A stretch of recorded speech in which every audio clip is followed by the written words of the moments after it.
சிவகங்கை மாவட்டம் காரைக்குடியில் சாலைகளை சீரமைத்து தர வேண்டும் என கிராம மக்கள் கோரிக்கை விடுத்துள்ளனர். காரைக்குடி தாலுகா கல்லல் ஒன்றியத்திற்கு உட்பட்ட கீழப்பூங்குடி, மேலப்பூங்குடி, கீழப்புதுவட்டி மற்றும் மேலப்புதுவட்டி ஆகிய கிராமங்களில் சாலைகள் சீரமைக்கப்படாமல் குண்டு குழியுமாக இருப்பதாக அப்பகுதி மக்கள் தெரிவித்துள்ளனர். பள்ளி குழந்தைகள் மருத்துவ உதவிக்கு செல்லும் நோயாளிகள் மிகவும் பாதிப்படைந்து வருவதாகவும் கூறுகின்றனர். மாவட்ட நிர்வாகம் மற்றும் வனத்துறையினருக்கு இதுகுறித்து கோரிக்கை விடுத்துள்ளதாகவும் கிராம மக்கள் தெரிவித்துள்ளனர். குடும்ப அட்டை, வாக்காளர் அட்டையை மாவட்ட நிர்வாகத்திடம் ஒப்படைப்பதுடன் தேர்தலை புறக்கணிக்க திட்டமிட்டுள்ளதாகவும் தெரிவித்துள்ளனர்.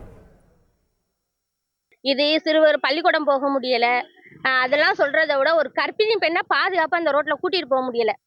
ரெண்டாவது, ஒரு முதியோருக்கு அவங்கள ஒரு முடியலை அப்படின்னு சொல்லிட்டு ஒரு 108 ஆம்புலன்ஸுக்கு ஃபோன் பண்ணா கூட ஒரு சரியான நேரத்தில் வந்து அவங்கள தூக்கிட்டு போறதுக்கு இந்த பாதை சரியில்லை. ஃபர்ஸ்ட் அதுக்காகவாது இந்த ரோடை போட்டு எங்க மக்களையும் எங்களையும் காப்பாற்றி தருமாறு கேட்டுக்கிறோம்.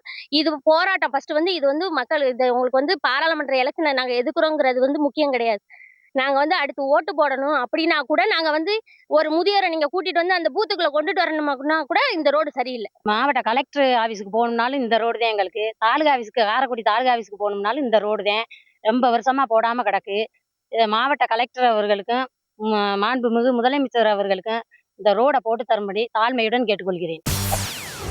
செய்திகளை உடனுக்குடன் தெரிந்து கொள்ள உடனே சப்ஸ்கிரைப் பண்ணுங்க.